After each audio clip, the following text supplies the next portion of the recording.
Seorang raja memiliki banyak gajah dalam tentara perangnya. Ada seekor gajah yang sangat kuat, sangat patuh, dan sangat terampil, serta memiliki keterampilan perang terbaik. Dalam banyak pertempuran, dia dikirim ke medan perang, tidak pernah kembali kecuali dalam kemenangan. Dia adalah gajah kesayangan sang raja dari ratusan bahkan dari ribuan gajah lainnya. Sang gajah selalu berperang bersama sang raja, penguasa di wilayah barat tersebut. Waktu berjalan terus dan sang gajah semakin tua, sehingga baginda raja tidak lagi mengirimkannya ke medan perang. Tetapi gajah tersebut tetap menjadi bagian dari tim sang raja. Karena setiap saat ketika sang raja melihat gajah tersebut, dia menjadi senang, menjadi bahagia. Sang gajah tetap mendapatkan perhatian serta fasilitas utama dari sang raja. Suatu hari, sang gajah berjalan menuju tepi danau untuk minum. Ketika dekat bibir danau, sang gajah kakinya terjebak di lumpur di tepi danau. Setiap gerakannya bukan membawanya naik, namun semakin tenggelam perlahan.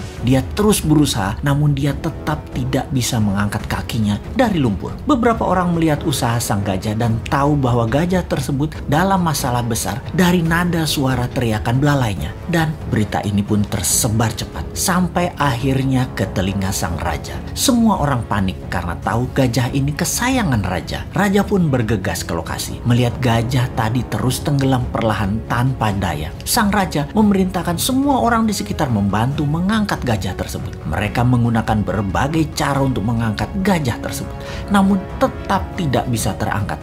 Ini bukan makhluk kecil, ini gajah yang besar. Dalam kegelisahan dan kepanikan raja serta orang sekitarnya, datanglah mantan Perdana Menteri penasehat sang raja dulu. Dia memahami situasi saat itu. Dia menatap sang gajah, kemudian menatap sang raja sambil mengatakan, "Baginda, mainkan genderang perang segera saat ini di sekitar danau. Mainkan dengan keras dan semangat." Raja pun terkejut dengan saran itu, namun dia perintahkan hal itu untuk dilaksanakan. Tak lama kemudian, genderang perang dimainkan, memainkan musik perang. Ajaib, mata sang gajah tua tadi berubah menajam. Tubuhnya mulai bergerak-gerak. Ada perubahan dari perilaku sang gajah kemudian. Sang gajah perlahan mulai bangkit dan tanpa bantuan siapapun, sang gajah perlahan menarik dirinya melawan sedotan lumpur dan bergerak naik serta kemudian berdiri. Semua orang terkejut, tak terkecuali sang raja. Ternyata bukan karena kekurangan atau kelemahan kemampuan fisik yang terjadi pada gajah tersebut.